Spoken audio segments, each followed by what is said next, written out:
So I'm going to talk for 5 minutes about my research. I've never done that before, so we'll see how it goes. So what I do basically deals with understanding how the brain controls movement, and how the brain uses sensory information to control movement more specifically. And to do that, I do various studies with humans, mostly behavioral studies and different kinds of brain stimulation. So that's what I'm going to talk about today. So, I don't know where to stand here. I'm over here. All right, so what I study is how the brain compensates for changes and keeps our movements accurate. For example, when you were a baby, you had a little baby arm. When you grew up, you had a big grown-up arm, which had a different mass, different muscle strength, different bone length. All of these are changes that your brain had to keep up with if you were to continue moving in a reasonable way, which you all can, I assume. On a shorter time scale, when you put your glasses on, that changes your visual field, and we do a lot of visual targeted reaching and interacting with our environment. So your brain is actually quite good at quickly detecting that visual field has changed and updating what the motor commands to the arms should be. And then finally, I use this as an example because it's hard to come up with a really specific example like this, but there are situations where your different sensory modalities can tell you conflicting things. For example, vision and position sense or proprioception. So if you close your eyes, you still know where your hand is, I hope. That's because you have proprioception. If you stick your hand in a fountain to pick up a coin, which I'm sure none of you would do, you would then see your hand in a slightly different position from where you feel it because of the water refracting the light.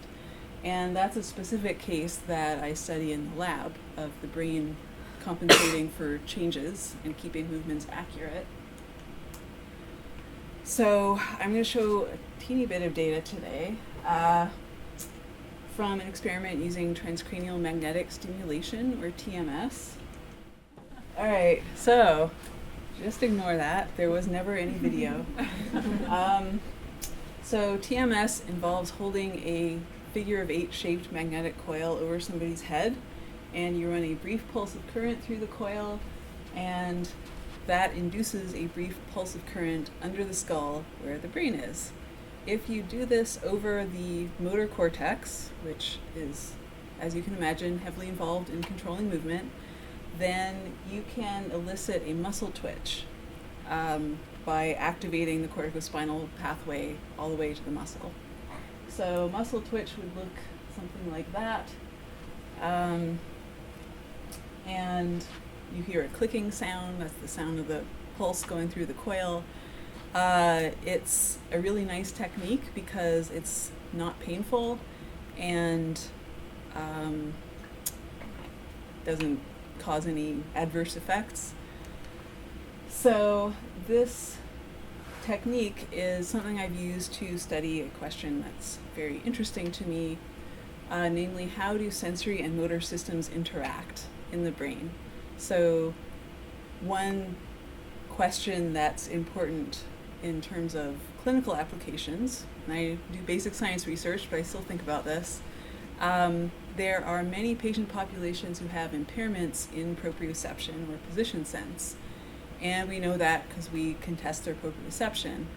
However, when you look at them, you notice they have movement impairments, like after a stroke, you have difficulty making movements, Parkinson's disease, obviously, and both of those conditions also involve impaired proprioception. So one question is, are these impairments resulting from damage to the motor systems, or are they resulting from the damaged proprioception, which the motor systems then have to use to try to plan movements? So this experiment we did in healthy people, where we had them do a sensory misalignment task, which I'm not going to get into, but just remember sticking your hand in the water. It's that kind of a thing. So there's no movement or reaching. Well, there's reaching, but not with this hand. The other hand. And gradually, so not abruptly like when you stick your hand in water, but gradually we shift the visual estimate of where the hand is 7 centimeters away from the proprioceptive estimate. And this is a paradigm I've been studying since grad school, and normally I look at the effects of other things on this, on the brain's recalibration processes. But this time I was interested in, does this purely sensory process have any effect on the motor system? And we traditionally would have said no, that's ridiculous, those are separate things. But there has been some recent literature showing the opposite relationship, where changes in the motor system affect sensory systems in unexpected ways. So this is kind of a reciprocal question. This is, on the y-axis, is, you can think of that as excitability of the motor cortex, which should not change after having a sensory misalignment. And the x-axis is different stimulation intensities. This is called a recruitment curve or an input-output curve. So this is, A and B are the same person. We do a recruitment curve before and after they experience the sensory misalignment, or no misalignment in the sham case. So after no misalignment, there was not much change. After the 7 centimeter misalignment, there was a change in both, definitely in slope, and possibly also an offset. And this is group data. This is preliminary data I'm going to be presenting at Society for Neuroscience in 2 weeks. But this suggests that that may be a relationship that exists, that sensory compensatory processes somehow affect the motor system, which would strengthen the argument that people who've had a stroke or Parkinson's disease, probably their impaired proprioception is having a huge impact on their impairment that we don't realize, because we're just looking at the movement and saying, oh, movement, it must be the motor system. More going on there. Okay, so the other technique I want to mention is called transcranial direct current stimulation, or TDCS. And this is where you put 2 sponge electrodes on someone's head, wet with saline, and you hook them up to a 9-volt battery and run a very small current through their head. And it sounds a little bit horrible, but it is a very, very small current, 1 or 2 milliamps. It does not normally hurt. It can feel like itchy or prickly and annoying sometimes, but very, very rarely does it bother someone enough that they don't want to do the experiment. Yeah, that was a big caveat. But the advantage of TDCS is you don't need a $50,000 stimulator like you do with TMS. I can put one of these together for less than $400. And they're very easy to use. I have trained undergrads to do experiments with TDCS before. It's very, I don't think it's really that possible to like injure someone with this by making a mistake or whatever. So it's something that, you know, as we develop interventions with this, and this is something that is studied in a lot of clinical populations, could actually be used like in a physical therapy clinic. This is an intervention, so it does not measure things. It just changes the excitability of the cortex up or down, depending on which electrode you put where.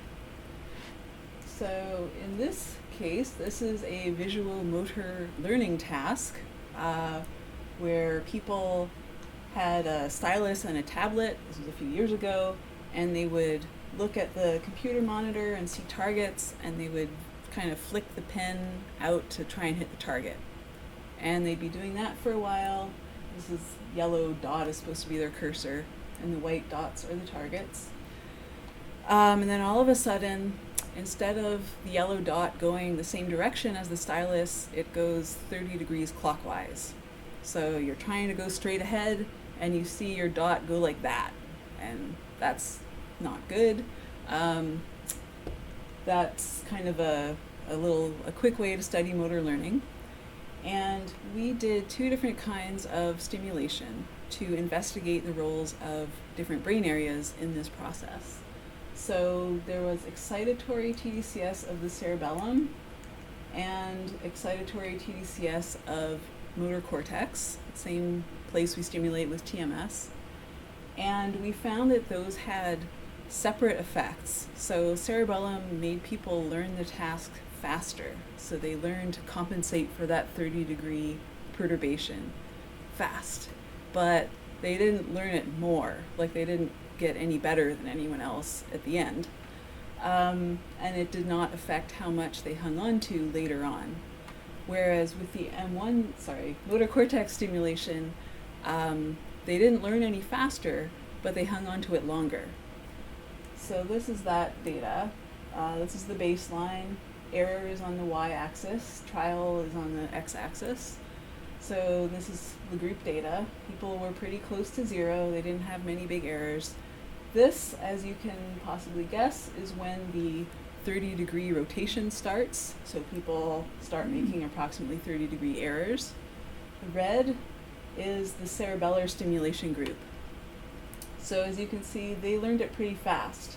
But at the end of the block, they were no better off than the sham or the motor cortex group.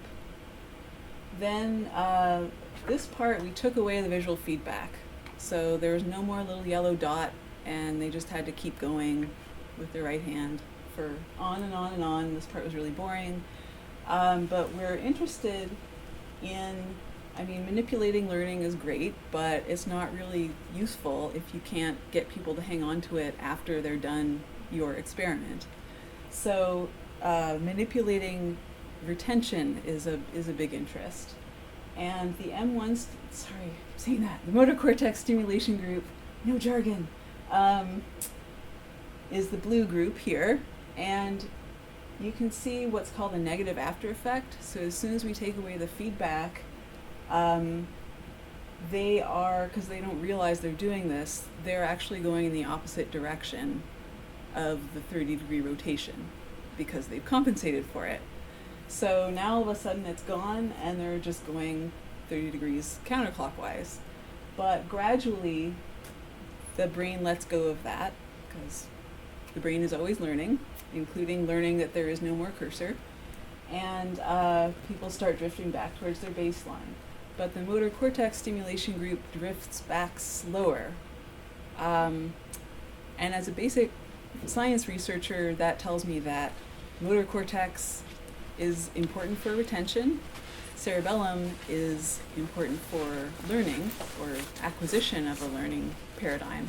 Cerebellum is this big subcortical structure at the back of your brain. Motor cortex goes from right between your ears down to each ear on each side. Yes. So those are just two examples of brain stimulation used in different ways in my lab without a video. I'm sorry. But that's how many minutes was that? All right. So I'm done.